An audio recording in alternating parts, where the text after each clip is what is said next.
Welcome back to the world of science. Chapter 1 Chemical Reactions and Equations continues in this third lecture. Today I shall perform some very interesting activities or experiments. These three activities are: number 1, burning of magnesium; number 2, reaction of zinc and sulfuric acid;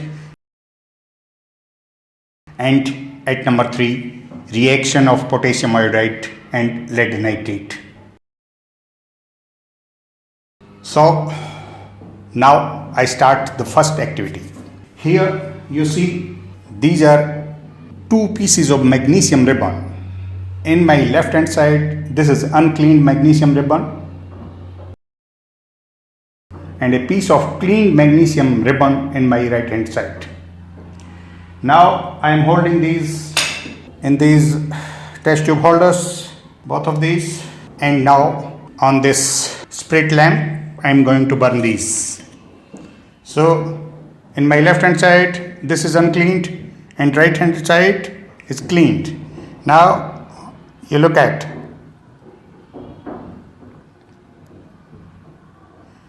you can see that the cleaned magnesium ribbon started burning earlier, while uncleaned took more time to start burning. And you can see that this magnesium ribbon has converted into a white amorphous substance. This substance is magnesium oxide. So the magnesium combined with the oxygen present in the air to give out heat and light and converted into magnesium oxide. So oxygen and magnesium combine to form MgO. Such reactions in which two or more than two substances combine to form a new substance are called combination reactions. And the reactions that give out heat are called exothermic reactions. Therefore, this reaction of magnesium with oxygen is a combination reaction also, and as well as an exothermic one. Now I am carrying out activity number 2. Reaction of dilute sulfuric acid with zinc metal. So here, this is the stand here. This is beaker filled with water. I have inverted this test tube filled with water inside it, and I have put this glass test tube into it.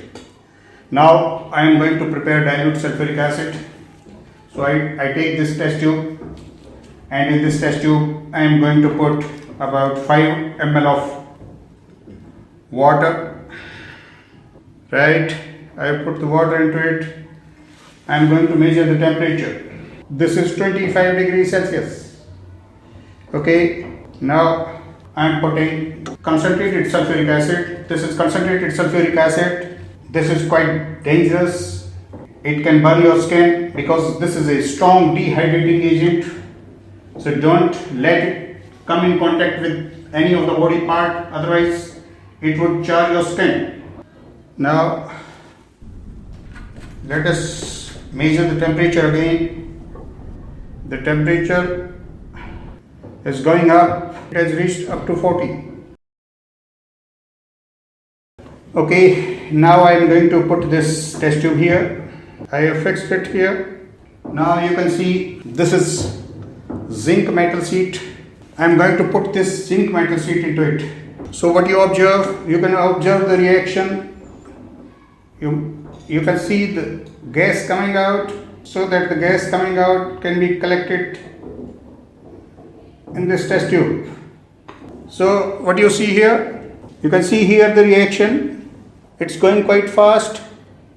Gas is being evolved quite rapidly, and it is being collected here in this test tube. Now the test tube is almost full, and now the bubbles have started coming out into the beaker. Let us bring this burning candle near to it. You hear the sound? You hear the sound? This is because of the explosive burning of hydrogen. Hydrogen burns explosively, right? So that now let us see whether the gas coming out burns here directly or not. I am bringing this gas near to that. So look at here, it burns with a very small flame. Okay, so I measure the temperature. Now it has further gone up. So still it's rising, reaching about to 50. You can see here, this is 50 degrees Celsius. Means the temperature has further gone up. So in this reaction, we observed change in temperature and evolution of gas. We observed these two physical things. Okay, so now go ahead. I am going to perform third activity. That is the reaction of lead nitrate with potassium iodide. Lead nitrate is a white solid. So I am showing it to you. I am taking the lead nitrate. You can see this is white solid. I am taking this lead nitrate into this test tube. Okay, I am going to prepare an aqueous solution of this. This is water. I am putting water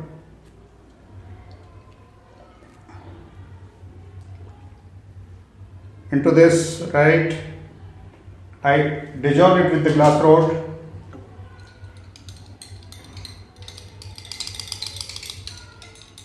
Now I have prepared aqueous solution of lead nitrate. This is potassium iodide.